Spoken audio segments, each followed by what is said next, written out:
Well, the holidays have come and gone once again, but if you've forgotten to get that special someone in your life a gift, well, Mint Mobile is extending their holiday offer of half off unlimited wireless. So here's the idea. You get it now, you call it an early present for next year. What do you have to lose? Give it a try at mintmobile.com/switch. Limited time 50% off regular price for new customers. Upfront payment required. $45 for 3 months, $90 for 6 months, or $180 for 12-month plan. Taxes and fees extra. Speeds may slow after 50 gigabytes per month when network is busy. See terms. Listen, all you New Yorkers. Taxi. Okay, man, we're looking around. This is the 77 WABC minicast. Sunday morning. Well, with us is the new fire commissioner, Lillian Bonsignore, and she's been with the FDNY for a long time through, she was the chief of the Medical Emergency Services, and that's a division of that. And all the past fire commissioners said nothing but great things about you, Commissioner. Yeah, that was pretty nice. I've had the unique opportunity to know them all, so it was great to hear. Now, give us. You are the new commissioner. You must be. You're the first woman commissioner. No, not the first woman. That was Laura Kavanaugh. Oh yes, yes. Yeah. How could I forget? Second, you're absolutely right. So you're the second woman commissioner. Yes, I'm the second woman. And now you're a 31-year veteran of the department, and tell us about. The most exciting. Give us your vision. Were you there in 9/11? I was. So I'll tell you quickly that I came into this service when I was 22 years old. I was very young. It was 1991. It was even before we merged with the fire department. I was part of EMS. So I was an EMT. And I've worked my way through the EMS side of the house, through all the ranks. I was a 9/11 responder. I was also an instructor, and I spent some time being the chief of EMS training for EMS, which was a wonderful job.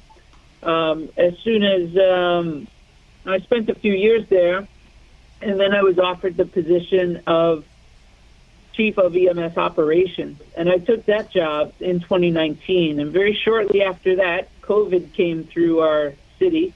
So it was a busy time for us at EMS. And after that, I retired in 2022 after spending 31 years in the FDNY uniform and serving the city of New York. I retired for about 3 years, and then I was offered this position, this incredible position as the fire commissioner of the greatest fire department in the world. And a lot of people are very proud of you, and I talked to Commissioner Nigra, who I knew very well, and he's very proud of you. And tell us, so right now we have a very cold winter. Tell us what advice you would give to all people living, or 8.5 million, 9 million people living in the city of New York about precautions they should take or anything like that. Well, that's a really great question. We know that winter months are generally pretty busy for fire. We see a lot of fires during the winter months because people get a little creative when it comes to staying warm.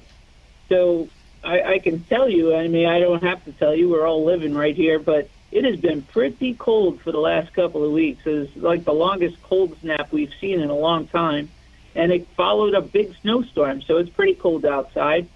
There are things I would say that people have to stay aware of. Like we want them to have smoke alarms installed, which is extremely important so that you have a heads up if there is smoke or fire in your apartment. You're going to want to know about it pretty quick and get out of there. And when you leave, if you have to leave, we want you to close the door behind you.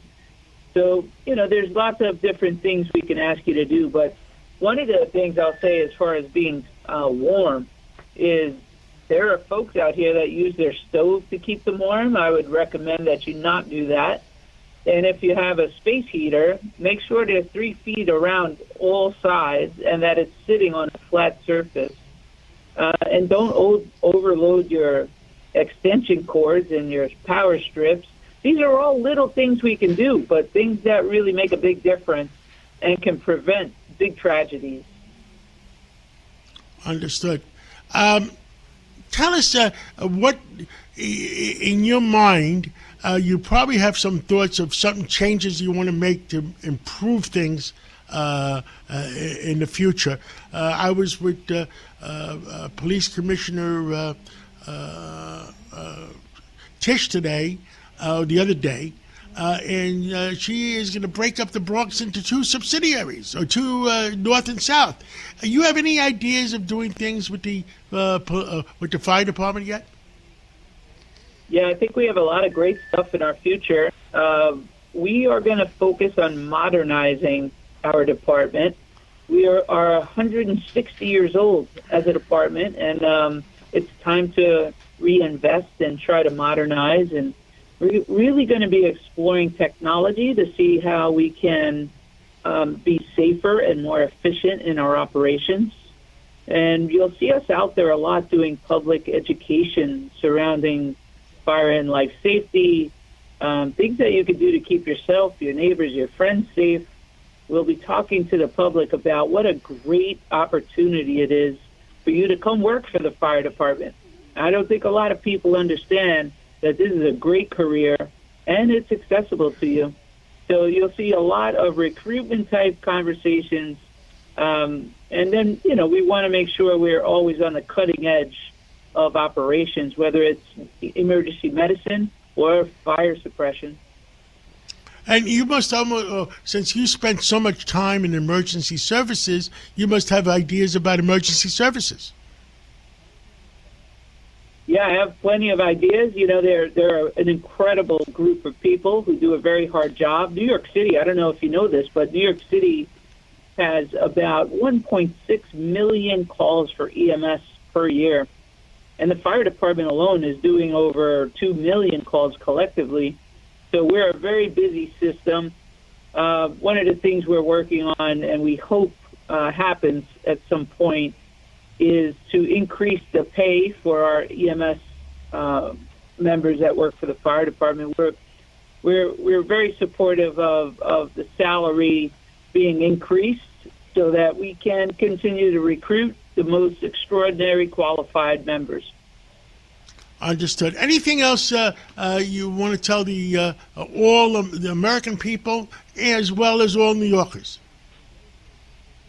I think I'll stop with this, and I will say that there are heroes all around you all the time. First responders are some of the most incredible people you'll ever meet. They leave their own families to take care of you and take care of your families because they're that committed to your safety and well-being. Stop and say hello, say hi, say thank you, get to meet them when things are not so terrible. But, we are a very busy city, so be selective as to when you need to activate those resources, and we'll be there for you. Well, Commissioner Lillian Bonsignore, thank you so much for coming on this Sunday morning, and we stand behind you and do a great job for our city. Thank you, and thank you to your listeners. Enjoy the rest of your Sunday. Thank you so much.